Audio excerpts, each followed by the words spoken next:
Shalom a todos. Hoy día vamos a ver el estudio Velad por su vida, como comentaba hace un momento.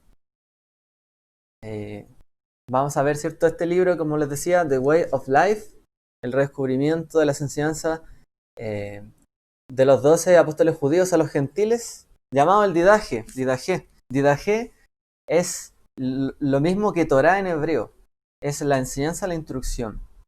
Este libro, ¿cierto? Consta de enseñanzas recopiladas que dieron los apóstoles hacia los creyentes que no eran judíos.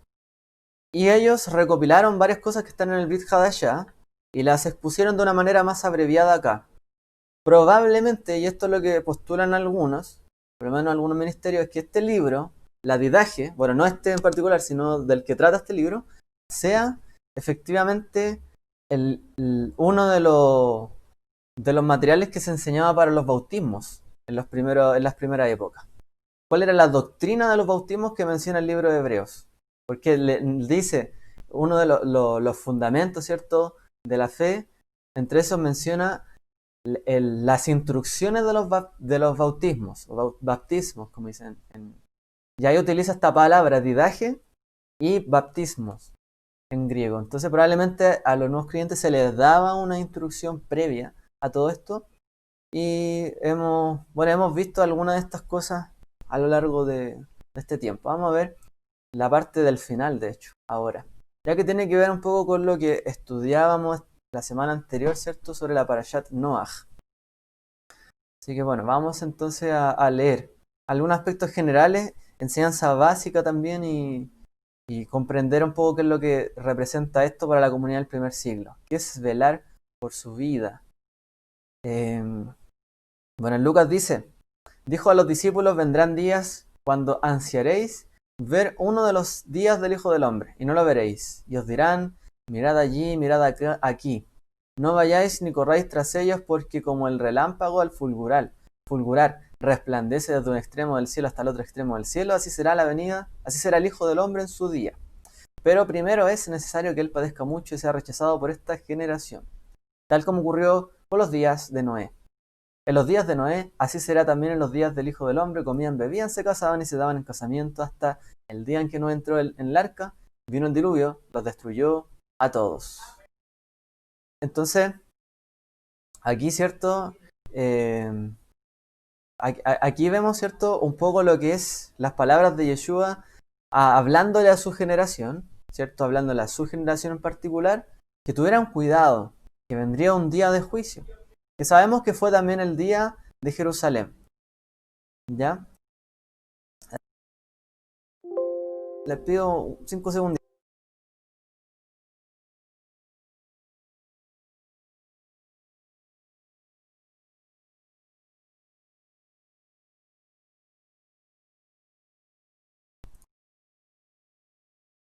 Bien, me disculpo. Entonces, como vimos, ¿cierto? Eh, Esas son las palabras de Yeshua y bueno, ¿qué es lo que les enseñaban, ¿cierto?, a los creyentes sobre estas palabras? Al respecto a las palabras de Yeshua, de los profetas, sobre los últimos tiempos. Que tenemos que velar. Porque no sabemos, ¿cierto? En los días de Yeshua lo que vino fue la destrucción, ¿cierto?, a Jerusalén. Lo que fue en la época de Yeshua fue bastante terrible para su gente, su época, ¿cierto? Y fueron días donde estaban a lo mejor algunos tranquilos, pero de un momento a otro fue arrasado Jerusalén. Así que también esas palabras, ¿cierto?, están dichas sobre los últimos tiempos, que también podría ocurrir algo similar. Así que esta es la exhortación que se le daba a los creyentes, incluso probablemente antes de que pasara la destrucción de Jerusalén. Esto ya estaba siendo enseñado. Dice, velad, en griego, gregoreite, por vuestra vida, que vuestras linternas, como dicen en griego, lugnoi, no estén extinguidas, ni ceñidos, ni desceñidos vuestros lomos, mas estad alerta, porque no sabéis la hora en que el Señor va a venir. Hay un momento, ¿cierto?, donde el Eterno, el Señor, el día del Señor vendrá. Por supuesto, ese día debemos estar preparados para este momento. Entonces tenemos que velar, como dice, velad por vuestra vida. La vida de cada uno, ¿cierto?, está en juego en ese día, en ese momento. No es simplemente la vida de toda la comunidad, de toda la congregación. Cada uno tiene una responsabilidad individual. Cada uno, ¿cierto?, cuando se hace creyente, cuando sigue los caminos del Mesías, cuando entiende estas cosas también, estas advertencias, significa que nosotros tenemos que ser responsables cada uno de nuestra vida. Yeshua también nos dijo, velad porque no sabéis el día que vuestro Señor viene. Pero comprended esto, si el dueño de la casa hubiera sabido a qué hora de la noche iba a venir el ladrón, hubiera estado alerta y no hubiera permitido que entrara en su casa. Por eso también vosotros estad preparados, porque a la hora que no pensáis, vendrá el Hijo del Hombre. Aun cuando nosotros nos estemos preparados, va a venir en un momento cuando no sabemos bien. No sabemos bien el día ni la hora. No sabemos bien cuándo sucederá. Por lo tanto, dice, tenemos que estar siempre velando y siempre atentos ante la venida del Señor. Como los días de Noaj. A lo mejor a él le fue anunciado cuándo vendría, ¿cierto?, este diluvio. Más o menos, ¿cierto? Le dio el tiempo para construir, etc. Nuestra vida es algo similar y en el tiempo del mundo también. Hay un tiempo, hay un tiempo. Entonces uno tiene que tener ese cuidado realmente, de estar velando por su propia vida. Ahora, ¿qué es lo que nos dice? Que tenemos que tener nuestras linternas no extinguidas y también desceñidos los lomos. Veamos un poco sobre eso. Antes, algunos otros versos. Nos dice también Yeshua en Lucas, estad siempre preparados a mantener las lámparas encendidas, sed semejante a hombres que esperan a su Señor que regresa de las bodas para abrirle tan pronto como ya llegue y llame. Dichosos aquellos siervos a quienes el Señor al venir halle velando. En verdad os digo que se ceñirá para servir y los sentará a la mesa y acercándose les servirá. Aquí nos ofrece otra perspectiva.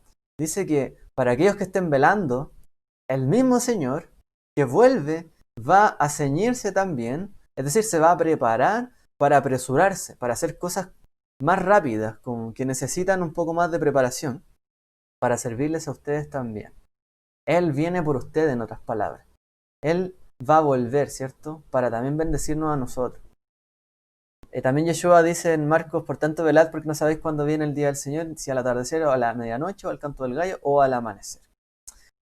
Entonces, cuando dice que tenemos que tener las lámparas encendidas, se entiende en la época donde fueron escritas estas cosas, generalmente cuando no dice una lámpara, sino lámparas. Porque en esa época habían dos lámparas que se utilizaban. Una era para la mecha y la otra era para añadir el aceite. Un jarrito con aceite y otro donde colocábamos, ¿cierto? Se colocaba, ¿cierto?, el aceite y se encendía ese fuego. De esa manera es similar a la parábola que nos hace Yeshua de las 10 vírgenes. ¿Se acuerdan que hace un tiempo también hablamos sobre ese tema? Que esas acompañantes, esas vírgenes que acompañan a la novia, también tienen que estar preparadas para cuando viene el novio. También los que están alrededor, los que preparan a la novia. Y también indica que nosotros tenemos un rol en preparar a Israel, en preparar a la novia, en preparar al cuerpo, ¿cierto?, del Mesías, el cuerpo de creyentes, para cuando venga la venida del Señor. Entonces, las lámparas hacen referencia a esto. Por un lado, tenemos que estar preparando el aceite. El aceite era preparado de una manera bastante extensa, bastante ardua. Era sacado del lugar, moler las aceitunas, esperar un tiempo hasta que se produce el aceite. Pero hay un largo proceso. No es llegar y encender una antorcha o una lámpara. Hay que trabajar para mantenerla encendida. Hay que trabajar para ello.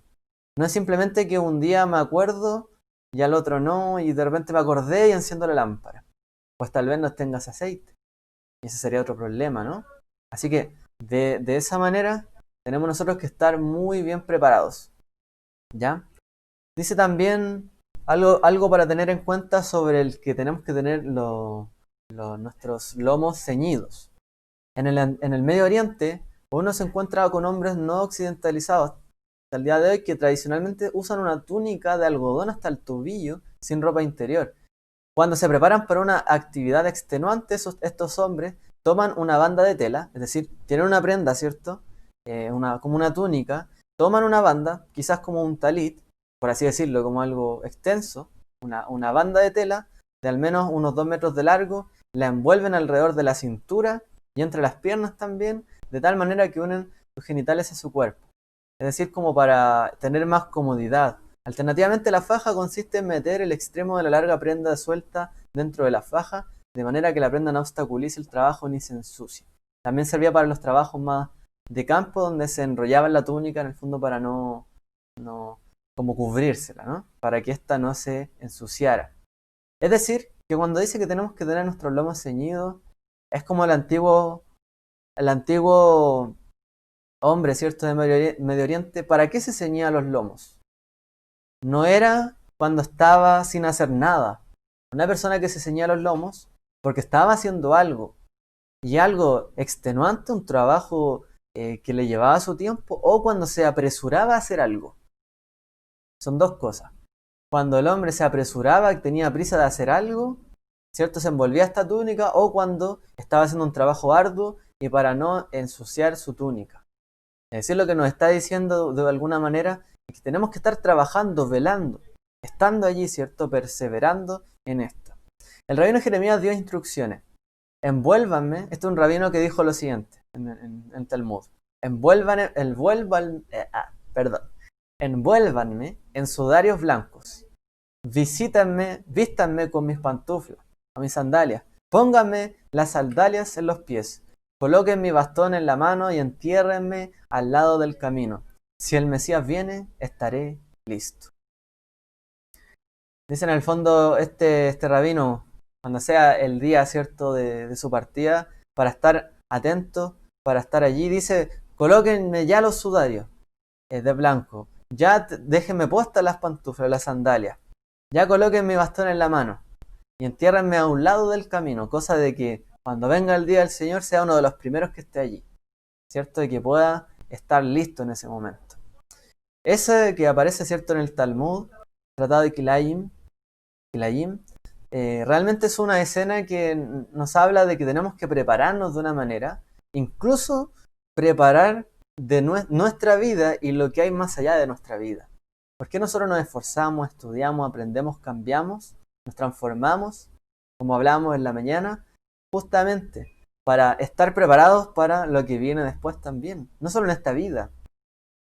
Por eso hay una enseñanza bien bonita también en el judaísmo que dice que un padre puede enseñarle a su hijo, por ejemplo, un oficio terrenal, pero un maestro puede llegar a ser incluso más grande que un padre porque le puede enseñar a la persona sobre su vida espiritual, que no solamente le sirve para esta vida, sino que también para la siguiente, para la venidera.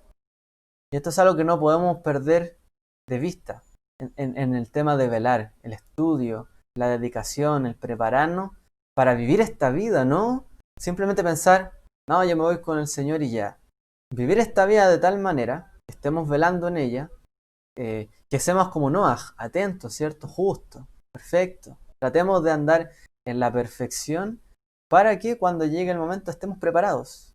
Y aún después de nuestra partida estemos preparados. Y aquí vienen días, declara el Señor, cuando no dirán más. Vive el Señor, quiso subir a los hijos de Israel de la tierra de Egipto, sino vive el Señor, quiso subir y trajo a los descendientes de la casa de Israel de la tierra del norte y de todas las tierras a donde los había echado y habitarán en su propio suelo. Jeremías 23, 7, 8. Llegará un momento donde también Israel dice que volverá, retornará, tendrá un gran éxodo. Nosotros hemos visto parte y un éxodo extraordinario en estos tiempos, ¿no? Del pueblo de Israel nuevamente a esa tierra ancestral.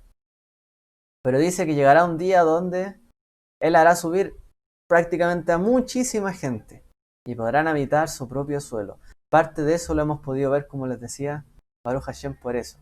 Pero tenemos que estar preparados. Por eso un judío tiene el mandamiento en la Torá de, como lo escribe el Hafetz Haim, tenemos el mandamiento de habitar en la tierra de Israel. Es decir, es propio de cada judío o de cada hijo de Israel que piense o que se organiza para poder vivir en la tierra de Israel. No es solamente cumplir la Torá y ya. No, hacerlo dentro de la tierra de Israel. Tiene que estar velando. No que cuando venga el Mesías simplemente ahí a lo mejor me toma para allá. No, estar velando también para que cuando esto vaya a suceder ya esté todo listo, en el fondo. Preparar un camino. De eso nos habla todo esto. Los apóstoles también, o los shlichim, los emisarios, enseñaron también reunidos con frecuencia, solícitos de lo que aprovecha vuestras almas, pues no os aprovechará todo el tiempo que vivisteis en la fe, si no estáis perfectos en el último tiempo. Esto, similar a lo mejor a quien, por ejemplo, vamos a un caso, a una persona que está preparando su jalá. Está preocupado ahí de que se cosa bien, por arriba, por abajo, por los lados, pero se descuidó hacia el final, se le pasó la hora y se le quemó. No sé si a alguien le habrá pasado, espero que no. Ya todos, ¿cierto? Estamos mucho más peritos en ese tema, pero es así. Puede que una persona toda su vida haya estado a lo mejor preparándose, alistándose, estudiando, pero al final de sus días se dejó estar y se le pasó la micro, como decimos. Y se le pasó el momento. Y cuando era el momento, no pudo aprovecharlo. Hay un pensamiento bien interesante también, el pensamiento jasídico judío, que nos enseña que realmente los golpes de suerte en la vida existen.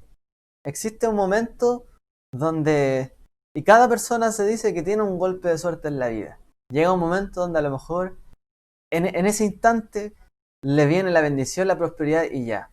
Pero no va a saber aprovecharlo, no va a poder vivirlo si es que no se preparó para ese momento. Va a desaprovechar esa oportunidad si no se preparó. Entonces, puede que todos hayamos tenido alguna vez un ofrecimiento, oye, esto acá, oye, esto acá. Pero, ¿qué pasó? No cumplíamos los requisitos. O a lo mejor era algo que debíamos habernos preparado y sabíamos que podríamos habernos preparado y no lo hicimos. Cuando llegó el momento, perdimos la oportunidad. No podemos ser de esta manera.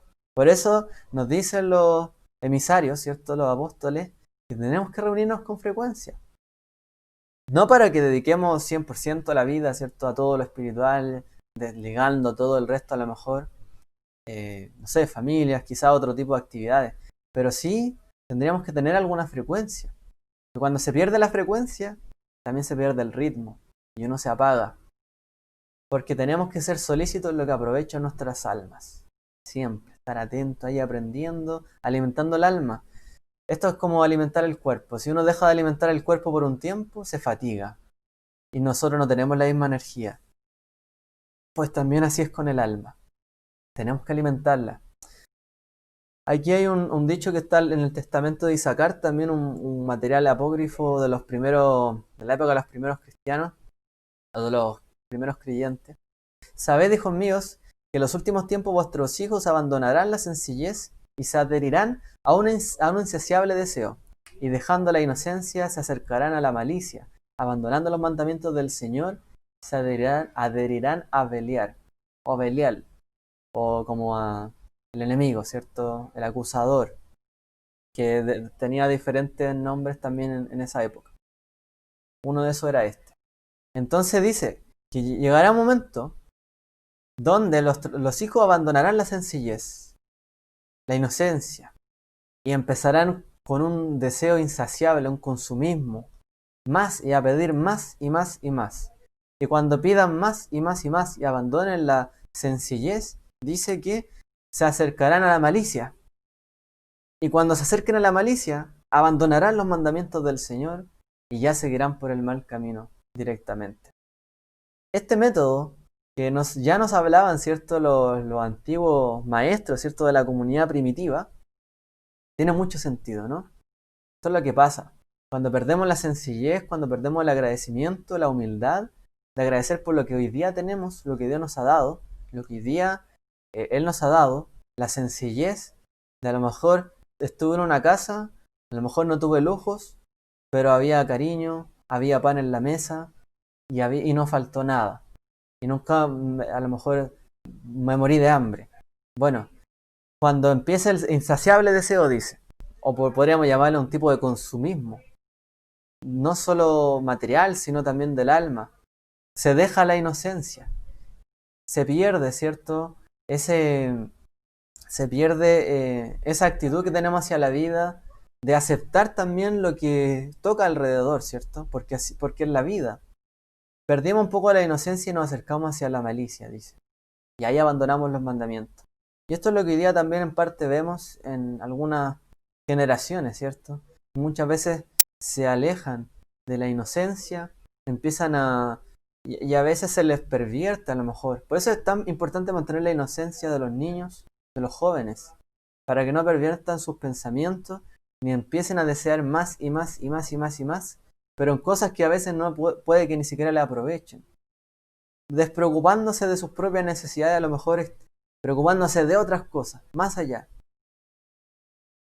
Hoy día pasa quizás muchas veces eso, que de hecho es un tema que se habla incluso en el tema laboral, como hoy día las generaciones están menos preparadas para el trabajo, prefieren consumir otro tipo de cosas antes de adecuarse, ¿cierto?, a un trabajo, a una responsabilidad. Cada vez prefieren ocuparse de otro tipo de cosas, pero no de sí mismo, a lo mejor de una independencia mayor, como pasaba diferente en otras generaciones anteriores. Y estas cosas suelen ocurrir, ¿cierto? Y hoy día las estamos viendo también en parte. Eso nos lleva finalmente, como dice, a abandonar los mandamientos. Por eso es que el mandamiento es puro. Dice la escritura, el mandamiento es puro, porque nos mantiene en la inocencia. Es como un padre que le dice a su hijo, mira, esto no está bien, no hagas esto. ¿Qué piensa el niño? No hago eso porque mi padre me dijo que no estaba mal. ¿Qué hace un hijo con malicia? ¿Y por qué me dijo que estaba mal? A lo mejor me quiere perjudicar. No, no le creo, voy a averiguarlo por mí mismo. No, me voy a ir en contra, no acepto lo que me dice. El mandamiento es puro y hay que recibirlo con inocencia, como dijo Yeshua.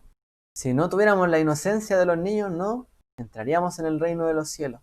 Porque el mandamiento hay que recibirlo así, de manera pura, con inocencia, no con malicia, no dudando de la palabra que se nos da siempre, o que se nos da, por ejemplo, a través de una palabra de amor de los padres, o del mismo Padre Eterno, ¿cierto?, que nos da sus preceptos. Por eso no tenemos que descuidar también esa parte de la inocencia. En estos últimos días nos preocupamos mucho, porque el tiempo pasado de vuestra fe no os servirá de nada, a no ser que ahora, en este tiempo maligno, también resistamos a las fuentes de peligro que se avecinan, como los hijos de Dios. También, la epístola de Bernabé. Nos habla de lo mismo. De nada servirá lo pasado si hoy día no nos preocupamos, si hoy día no estamos atentos a los peligros que están alrededor. Y créanme que hoy día, por ejemplo, en el área también de mi estudio sobre todo, por el lado de a lo mejor de las organizaciones, o una empresa o cualquier organización, siempre hay que estar atento a lo que está ocurriendo afuera. Puede que yo haga todo bien, pero puede que afuera haya algo que me termine afectando y finalmente me pueda destruir o desequilibrar por completo. Puede que yo lo esté haciendo bien, pero tengo que estar atento y fortalecer también mis defensas ante los peligros que acechan. De otra manera podemos llegar a perder, aunque hayamos ganado mucho. Es como una persona que se preparó mucho, ganó mucho y dejó a lo mejor toda su riqueza en el patio de su hogar. Vino un ladrón, lo vio y se lo llevó. Se acabó. Tenemos que poner fortaleza, ¿cierto? Cuidar el peligro, nuestra riqueza, que es lo que es más valioso para nosotros también, los niños, las generaciones venideras, la inocencia, el precepto y cuidarlos. Cuidarlos. La Didaché tiene en vista el concepto hebreo de fidelidad también, la emuná. No solo la creencia mental en lo invisible, sino la fe demostrada en la acción y la lealtad. Esto lo sabemos, ¿cierto? ¿Qué es la emuná? Sí, la certeza de lo que se espera, convicción de lo que no se ve. Pero todo aquello toma forma y se concretiza cuando lo llevamos a la práctica.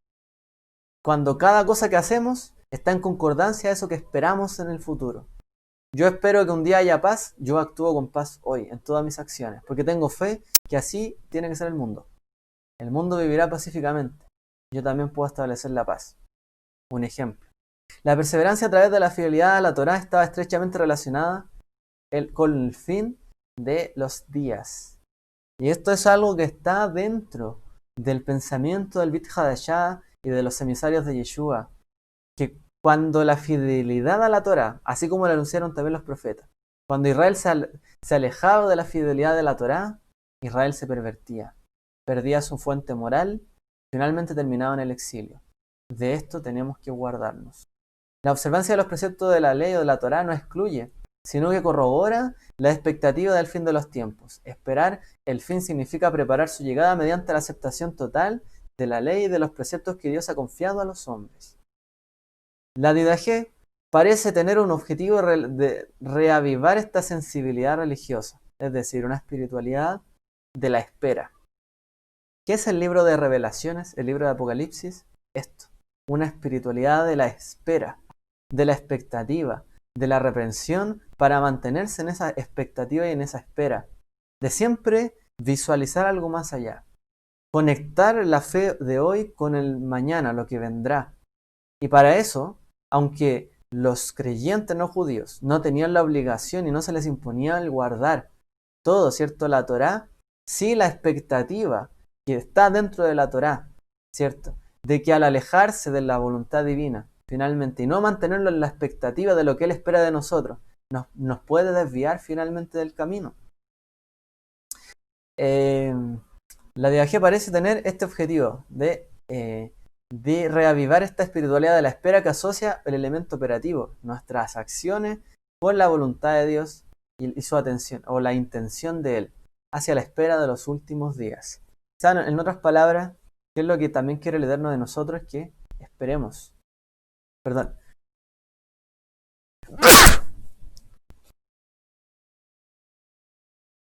Lo siento. Entonces, ¿qué es lo que espera el Eterno de nosotros? Que sus expectativas de los últimos tiempos también sean nuestras expectativas de los últimos tiempos. De qué es lo que hay que hacer y qué no hay que hacer. Por lo tanto, estad alerta y orad para que no muráis el sueño de la muerte. Fíjese, hay un salmo que dice esto. Estad alerta y orad, no durmáis el sueño de la muerte. La Septuaginta, porque tus buenas acciones anteriores no te beneficiarán si te alejas de la verdadera fidelidad genuina en la última parte de tu vida. Constituciones Apostólicas 731 o Fundamento Apostólico 731 también. Bueno, dice no durmáis el sueño de la muerte. Ese sueño de la muerte en el fondo es el de no despertar más. O sea, ustedes no se queden dormidos. Estad siempre alerta. Porque en los últimos días se multiplicarán los falsos profetas, los corruptores se convertirán las ovejas en lobos y el amor se convertirá en odio. Qué terrible, ¿no? Bueno, para que entendamos bien, estos últimos días que hablamos eran los últimos días de ellos. Y ya esto estaba ocurriendo. Prácticamente inmediatamente después de la ascensión de Yeshua, pasó esto. Se multiplicaron los falsos profetas corruptores, transformando, ¿cierto?, ovejas en lobos y el amor en odio. Así también dice 2 de Pedro, pero se levantaron en pasado profetas entre el pueblo, así como habrá también falsos maestros entre vosotros, los cuales encubiertamente introducirán energías destructoras, negando incluso al Señor que los compró, trayendo sobre sí una destrucción repentina. Aún, ¿cierto? En esa época ya temprana ya habían falsos maestros. Es decir, aquí se refiere que enseñaban doctrinas cerradas, ¿cierto? No las que habían recibido ellos de parte del Mesías, sino otras doctrinas destructoras que negaban muchas veces del todo la Torá, ¿cierto? O otro tipo de cosas. O como los anticristos que negaban la venida del Mesías en carne. La frase, los que causan la corrupción o los corruptores, se encuentra en la Septuaginta también y se le traduce también como seductores. Aquellos que corrompen a la comunidad de creyentes, a los que están allí, también se les llama seductores. Porque es difícil corromper con un mensaje tan diametralmente opuesto. Pero seduciendo con un mensaje parcialmente, ¿cierto?, similar, allí tiene mayor efecto. Es como el efecto de la serpiente sobre el relato, ¿cierto?, de la mujer, que le dijo una porción solamente de lo que había dicho el Eterno y le hizo dudar, sedujo. Bueno, de esa manera, no nos engañemos porque esa es la manera, finalmente, en la que actúa, ¿cierto?, preferidamente el enemigo, una seducción. Nos seduce, nos atrae trata de corrompernos como con cosas que llaman la atención. Porque si alguien nos quiere corromper, oye, mata a esta persona. Difícil que uno acepte, ¿cierto? Si no, casi imposible. Pero si te dicen, oye, mira, esta persona te cae bien, no, hagámosle algo. Lo puede llegar a pensar. Mira, pero partamos por algo sencillo a lo mejor. No sé, pongámosle una trampa en tal cosa. Y así empieza la gente. Se empieza la seducción hacia lo malo. Eso es lo que termina corrompiendo nuestra vida. Corrompen lo que Dios ha formado en nosotros. Uno podría estar en el terreno más firme, o podría entender mejor a los corruptores como aquellos que seducen a las ovejas para que se conviertan en lobos y actúen toda la forma amenazante y espantosa de conducta nombradas en el camino de la muerte, en este libro que se menciona al principio. Esta seducción tiene lugar en las comunidades de la didagia. Una seducción de otro tipo está teniendo lugar globalmente bajo la dirección del engañador mundial. Es decir, ¿dónde hay lobos vestidos de oveja? Dentro de nosotros, dentro de nuestras comunidades. ¿Qué es lo que hacen? Los corruptores hacen de las ovejas lobos. No de lobos, lobos feroces, o más terrible, lobos rapaces, sino de ovejas. A las ovejas las convierten en lobos. Esa es la manera preferida de seducir a los más débiles, a los que a lo mejor tienen más dudas. Por allí parte. Y del resto, ¿cierto? Hacia afuera se entiende que hay un engañador, ¿cierto? Mayor todavía. Bueno, y nos continúan diciendo, porque mientras que la iniquidad se acrecentará, se odiarán unos a otros, se perseguirán y se entregarán, y entregarán. Entonces aparecerá el impostor del mundo como hijo de Dios, y hará señales y prodigios, y la tierra será entregada en sus manos, y cometerá iniquidades como jamás se hizo en el decurso de los siglos. Llegará también un momento donde, ¿cierto?, la iniquidad será tan grande, el odio será tan grande, la persecución, que prácticamente nos traicionaremos unos a otros, y entonces, cuando ya esté normalizado, ¿cierto?, los nuevos valores, la nueva moral en el mundo, vendrá, como dice allí, también un impostor, un corruptor también. Lo que nos advierten también, como jamás se hizo en el decurso de los siglos. Y bueno, esto no es tan diferente a lo que ha pasado en otra época. Muchos emperadores dijeron ser cristianos, amigos de los cristianos, de los judíos. Muchos reyes dijeron ser amigos de ellos, solamente para el día después entregarlos, traicionarlos. Hay historias terribles, no sé si alguna vez se han detenido a leer las historias de la Inquisición. Muchos judíos se les ofreció en algunos países, por ejemplo en Italia. Ellos dijeron, por favor, nos expulsaron, no tenemos dónde ir, acéptenos en su ciudad, en su pueblo. Les damos todo lo que ustedes pidan. Ellos llevando, ¿cierto?, su pertenencia. Sí, los aceptamos. Solamente para que el día siguiente los entregaran a la Inquisición, habiéndoles saqueado en el fondo y quedado con todas sus pertenencias. De hecho, hay por ahí una historia bastante terrible donde los ocultaron en un castillo y les dijeron que sí, los iban a guardar allí. Los entregaron, los sometieron a todo tipo de atrocidades, torturas finalmente. Gente que se dijo que uno podía confiar en ellos. De esa manera, cuando uno realmente normaliza la traición, parece ser la regla, ¿no? La Inquisición fue ese momento bastante terrible, donde vino también, por así decirlo, un sistema que dijo ser Dios, ¿cierto? Porque también este principio ocurrió en ese momento.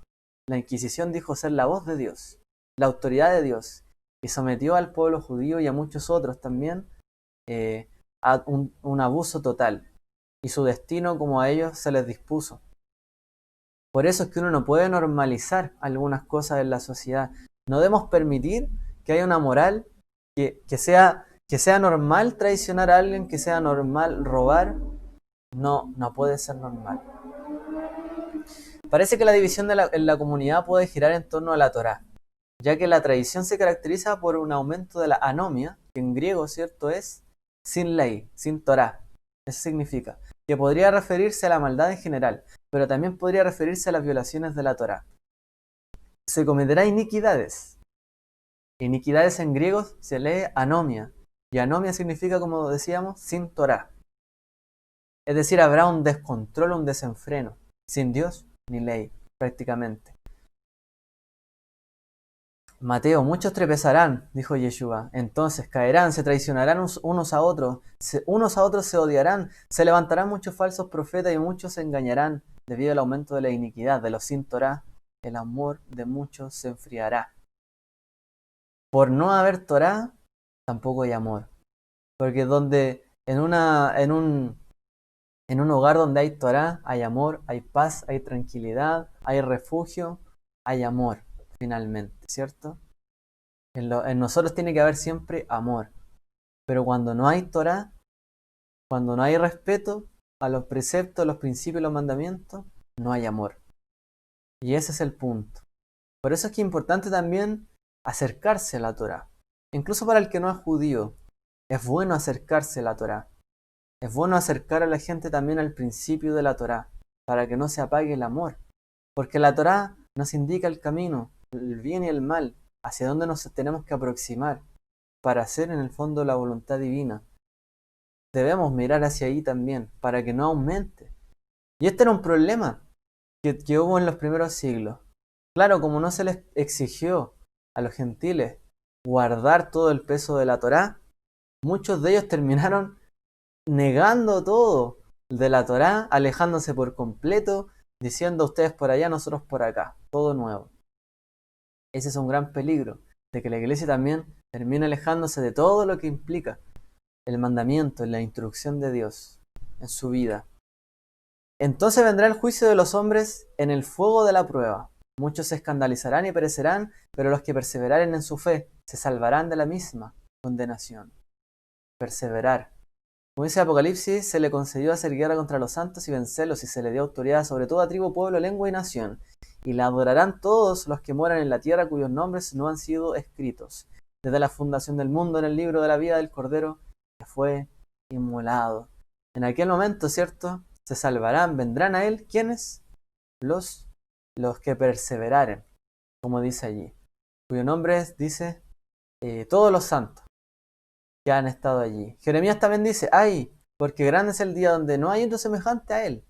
Es tiempo de angustia para Jacob, mas de ella será librado. Baruch Hashem, así sea. Daniel también dijo, en el tiempo se levantará Miguel, el gran príncipe que vela sobre los hijos de tu pueblo. Será un tiempo de angustia, el cual nunca hubo desde que existen las naciones hasta entonces. En ese tiempo tu pueblo será librado, todos los que se encuentren escritos en el libro. Joel también nos dice, día de tiniebla de lobreguez, día nublado y de densa oscuridad como la aurora sobre los montes, se extiende un pueblo grande y poderoso. Nunca ha habido nada semejante a él, ni tampoco lo habrá después por muchas generaciones. Probablemente estos eventos que nos menciona la didaje, juicio, fuego, escandalización, perecimiento, ¿cierto? En la fe, condenación, muchos lo asociamos también con lo que pasó con Nerón, cuando también quemó, ¿cierto? Bueno, quemó la ciudad, mucha destrucción, muerte que hizo, que casó, ¿cierto? A los creyentes, cristianos, judíos y otros, que finalmente él y los sacrilegios que hicieron en el templo, también para el judío resuena la revuelta asmonea, ¿cierto? Cuando pusieron una estatua del Zeus olímpico dentro del segundo templo. Y en esa misma época de Antíoco IV, cuando sucedieron estas cosas, también hubo una persecución. Incluso los hijos de Epífanes, que tuvo 7 hijos, fueron sometidos a torturas insoportables y prolongadas a la vista de su madre, que los animó a permanecer fieles a su Dios. O sea, en ese tiempo era tanto la crueldad que aún a sus propios hijos los sometieron a torturas, a persecución.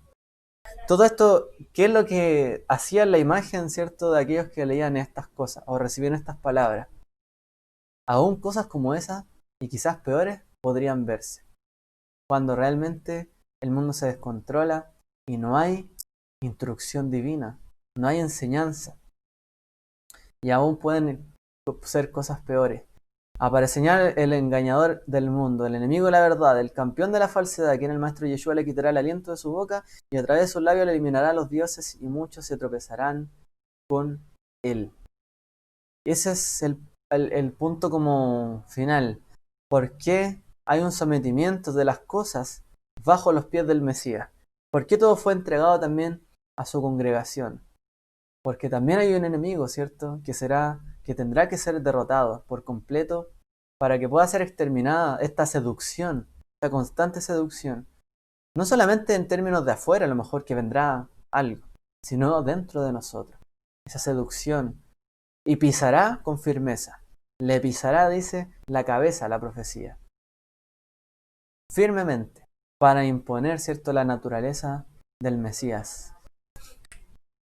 Y luego aparecerán las señales de la verdad. Primero la señal de la revelación del cielo, después la señal de la voz de la trompeta y finalmente la resurrección de los muertos. Estas señales, ¿cierto?, que pasarán en los últimos días. ¿Cuál es una de estas señales? El estandarte, el bastión, ¿cierto?, que se coloca, la bandera que el Mesías levantaría para las naciones y los exiliados de Israel. Eso también se menciona, ¿cierto?, allí por un extenso comentario en la literatura rabínica, que el Mesías vendrá con un estandarte, esa es una señal. Vendrá también y guiará y comandará a las naciones. Eh, esta bandera que se iza, ¿cierto?, es la señal que va a traer a las naciones, a la par, ¿cierto?, de esta bandera y al Mesías. Como está escrito, y a él se le deberá obediencia de los pueblos, como dice la profecía de Jacob, ¿cierto?, acerca de Shiloh. Es decir, a quien las naciones del mundo acudirán, como dice. Entonces en ese día las naciones recurrirán a la raíz de Isaí, quien se elegirá como una señal para los pueblos, y su lugar de descanso será glorioso. Y también la señal es el sonido de la trompeta del shofar, como dice ahí, y a continuación el del sonido de la trompeta del arcángel. Enviará a los ángeles con una fuerte trompeta, serán reunidos los elegidos de los cuatro vientos. Que lo hemos tocado, ¿cierto? Lo vimos, esto en el tema de Yom Teruah. Y ya para ir finalizando, pero no todos, no de todos. Si no según fue dicho, vendrá el Señor y todos los santos con él. ¿Quiénes son los santos finalmente? Como dice, el Señor mismo descenderá del cielo con voz de mando, voz de arcángel, con trompeta de Dios, etc. Los que estemos vivos permaneceremos. Y a ver, cuando dice ahí con voz, a ver, ¿dónde está? Se me perdió la... Dice, él vendrá con voz de mando, voz de arcángel o de un comandante, ¿cierto? De ángeles. Cuando también leemos el texto de Zacarías 14:5, que habla también, ¿cierto?, de la venida del Mesías, lo que se ha interpretado es que realmente quiénes son a veces los ángeles, en el término griego de estos textos, se refiere a los santos indistintamente. A veces a los santos se les llama ángeles y a los ángeles se les llama santos. Y se postula, por lo menos dentro del judaísmo o de la literatura, quiénes son estos que vendrán. Son los mártires, dicen ellos. Son aquellos que dieron su vida en honor de la santificación del nombre del Eterno, que se llama Kiddush Hashem en hebreo. Aquellos también vendrán con él.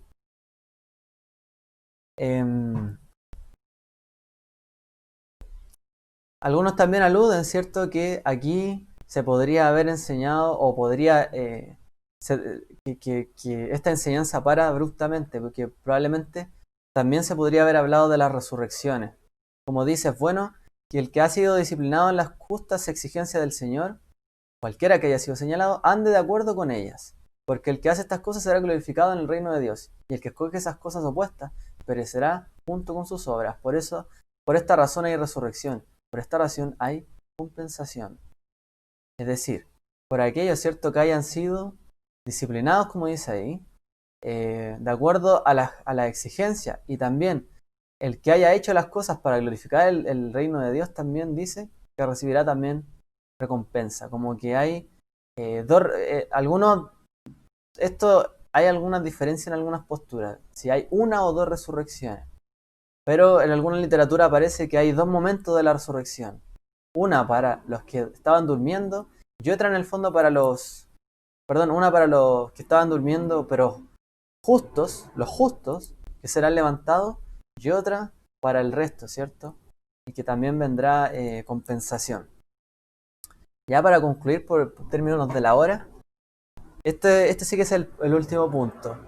Entonces el mundo verá al Señor viniendo sobre las nubes del cielo. Y entonces, como dice también este escrito apostólico, el Señor vendrá y todos los sus justos con él, en medio de un torbellino, sobre las nubes del cielo, junto con sus poderosos ángeles, para sentarse en el trono de su reino y condenar al engañador del mundo, es decir, al adversario, y dar a cada uno recompensa o el castigo según lo que haya hecho. Los malvados irán a un lugar de tormento eterno, pero los justos irán a la vida eterna, heredando aquellas cosas que ninguno ojo vio, ningún oído oyó, ni tampoco ningún corazón imaginó, y que Dios ha preparado para los que le aman. Y se regocijarán en el reino de Dios y el reino inaugurado por el Mesías Yeshua. Y aquí tenemos como una síntesis, ¿no? De todo lo que sería este proceso. Finalmente vendrá, cuando sea ese día en el fondo, vendrá el Mesías, junto con él los justos, también con sus ángeles, para sentarse, como dice allí, en su trono, y condenar también al engañador, y traer también justicia, o el juicio final que se le llama ahí, ¿cierto? A los tronos. Hará justicia para el mundo, finalmente, y para darle a aquellos que perseveraron y se guardaron cosas que ojo no vio, ni oído yo, ni subieron al corazón del hombre, sino aquellos que le siguieron con amor. Y como conectamos antes, ¿quiénes le aman? Aquellos que guardan, observan y se mantienen también en sus preceptos. Y aquí hay otra sugerencia de este texto. Dice William Barner: con los ángeles de su poder en el trono de su reino, para condenar al demonio, el engañador del mundo, para rendir a todos los de acuerdo con sus actos. Entonces los malvados irán al castigo eterno, pero los justos entrarán en la vida eterna. Se regocijarán en el reino de Dios que está en Cristo Jesús, en Yeshua el Mesías. Según este autor que trata de complementar también en su comentario este texto. Eso es lo que vimos con una cronología, bueno, un poco llevada, ¿cierto?, al sentido de la disciplina, la enseñanza y la doctrina. Velar por nuestra vida, como vimos al principio, ¿cierto?, de este estudio.